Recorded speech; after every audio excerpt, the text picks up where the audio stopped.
নমস্কার, আলোকধারা চ্যানেলে সকলকে স্বাগত জানাই। আজকের গল্প লেখক সুকুমার রায়ের লেখা আশ্চর্য ছবি।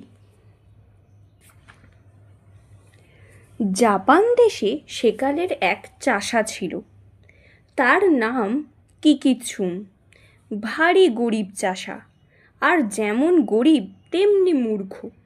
দুনিয়ার সে কোনো খবরই জানতো না, জানতো কেবল চাষবাসের কথা, গ্রামের লোকেদের কথা, আর গ্রামের যে বুড়ো বজ্ঞে পুরোহিত তার ভালো ভালো উপদেশের কথা।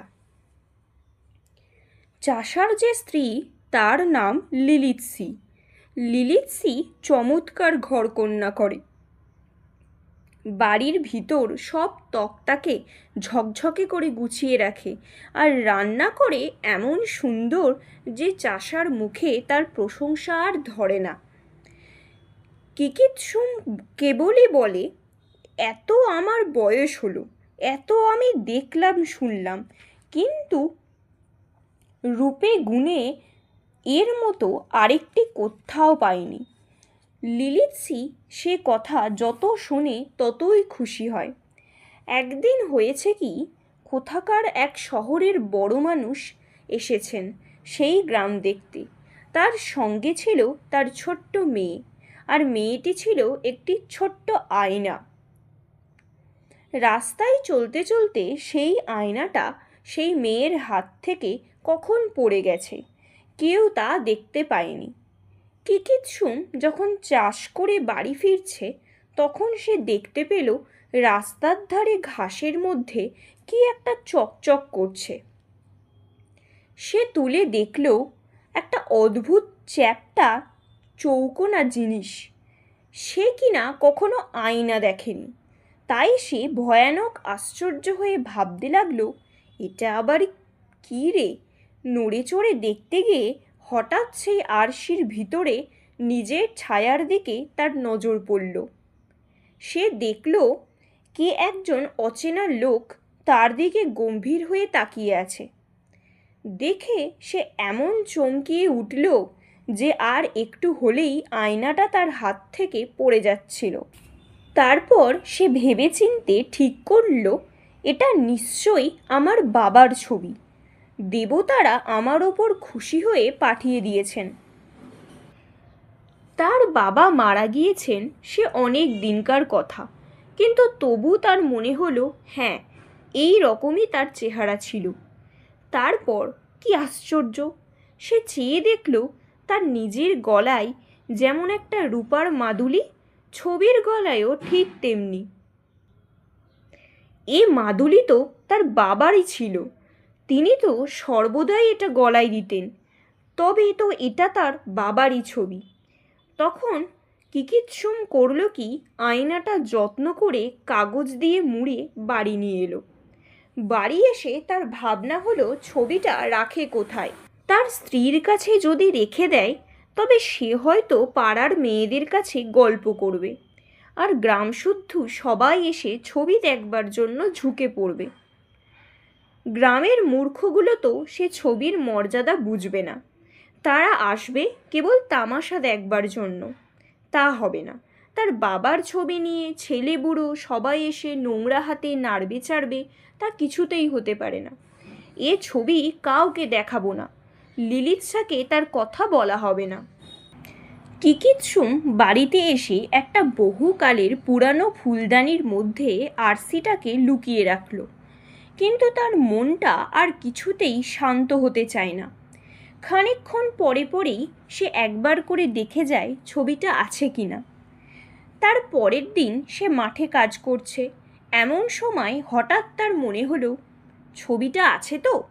অমনি সে কাজকর্ম ফেলে দৌড় দিল, দেখতে গেল। দেখে নিশ্চিন্ত হয়ে বাইরে এসে এমন সময় লিলিৎসি সেই ঘরে এসে পড়েছে। লিলিৎসি বলল, এ কি, তুমি দুপুরবেলা ফিরে এলে যে? অসুখ করেনি তো? কিকিৎসুম থতমত খেয়ে বলল, না না, হঠাৎ তোমায় দেখতে ইচ্ছা করলো তাই বাড়ি এলাম। শুনে লিলিৎসি ভারী খুশি হয়ে গেল। তারপর আর একদিন এই রকম লুকিয়ে লুকিয়ে ছবি দেখতে এসে কিকিৎসুম আবার তার স্ত্রীর কাছে ধরা পড়ল। সেদিনও সে বলল, তোমার ওই সুন্দর মুখখানা বারবার মনে হচ্ছিল, তাই একবার ছুটে দেখতে এলাম। সেদিন কিন্তু লিলিৎসির মনে একটু কেমন খটকা লাগলো। সে ভাবল, কই, এতদিন তো কাজ করতে করতে একবারও আমায় দেখতে আসেনি, আজকাল এরকম হচ্ছে কেন? তারপর আর একদিন কিকিৎসুম এসেছে ছবি দেখতে। সেদিন লিলিৎসি টের পেয়েও দেখা দিল না, চুপি চুপি বেড়ার ফাঁক দিয়ে দেখতে লাগলো। কিকিৎসুম সেই ফুলদানির ভিতর থেকে কি একটা জিনিস বার করে দেখল। তারপর খুব খুশি হয়ে যত্ন করে আবার রেখে দিল। কিকিৎসুম চলে যেতেই লিলিৎসি দৌড়ে এসে ফুলদানির ভিতর থেকে কাগজে মোড়া আরশিটাকে টেনে বার করল। তারপর তার মধ্যে তাকিয়ে দেখে অতি সুন্দর এক মেয়ের ছবি। ছবিটা তখন যে তার রাগটা হলো, সে রাগে গজগজ করতে করতে বলতে লাগলো, এই জন্যই রোজ বাড়িতে আসা হয়, আবার আমায় বলেন তোমার মুখখানা দেখতে এলাম, তোমার মতো সুন্দর আর হয়ই না। মাগো, কি বিশ্রী মেয়েটা, হোঁতকা মুখ, থোবড়া নাক, ট্যারচা চোখ, আবার আমার মতো করে চুল বাঁধা হয়েছে। দেখ না কীরকম হিংসুটে চেহারা। এই ছবি আবার আদর করে তুলে রেখেছেন আর রোজ রোজ আহ্লাদ করে দেখতে আসেন।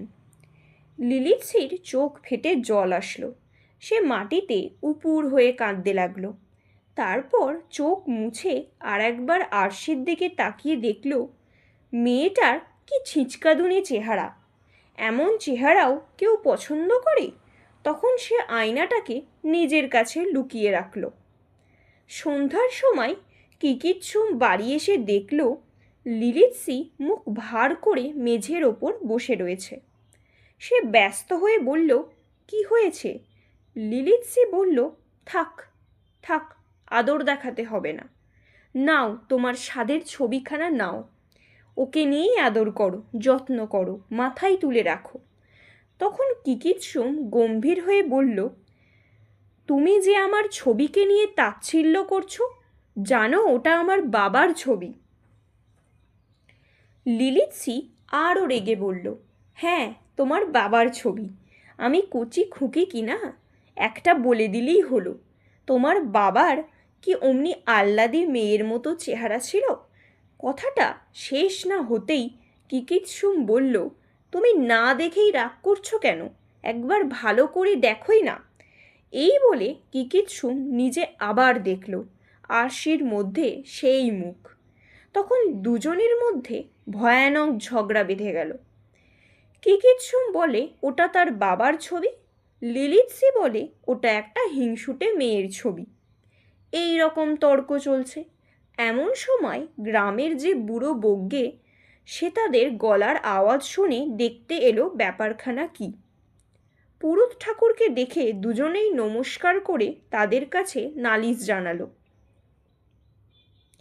কিকিৎসুম বলল, দেখুন, আমার বাবার ছবি সেদিন আমি রাস্তা থেকে কুড়িয়ে পেলাম, আর ও কিনা বলে যে ওটা কোনো এক মেয়ের ছবি। লিলিৎসি বলল, দেখলেন কি অন্যায়, এনেছেন একটা গোমরামুখী মেয়ের ছবি আর আমায় বোঝাচ্ছেন ওই নাকি তার বাবা। তখন বজ্ঞে ঠাকুর বললেন, দাও তো দেখি ছবিখানা। তিনি আরশি নিয়ে মিনিট পাঁচেক খুব গম্ভীরভাবে তাকিয়ে রইলেন। তারপর আয়নাটাকে ষষ্ঠাঙ্গে প্রমাণ করে বললেন, তোমরা ভুল বলছো, এটা হচ্ছে অতি প্রাচীন এক মহাপুরুষের ছবি। আমি দেখতে পাচ্ছি ইনি একজন জেসে লোক নন। দেখছো না মুখে কি গম্ভীর তেজ, কীরকম বুদ্ধি আর পাণ্ডিত্য, আর কি সুন্দর প্রশান্ত অমায়িক ভাব। এই ছবি তো এমন করে রাখলে চলবে না, বড় মন্দির গড়ে তার মধ্যে পাথরের বেদি বানিয়ে তার মধ্যে ছবিখানাকে রাখতে হবে, আর ফুল চন্দন ধূপ ধুনা দিয়ে তাকে সম্মান করতে হবে। এই বলে বজ্ঞে ঠাকুর আরশি নিয়ে চলে গেলেন, আর কিকিৎসুম আর লিলিৎসি ঝগড়া টগড়া ভুলে খুশি হয়ে খেতে বসল। আজকের গল্প এই পর্যন্তই। গল্পটি কেমন লাগলো অবশ্যই জানাবেন। ভালো লাগলে লাইক, শেয়ার, কমেন্ট করবেন আর সাবস্ক্রাইব করে পাশে থাকবেন। আবার পরদিন একটা নতুন গল্প নিয়ে দেখা হবে। ধন্যবাদ।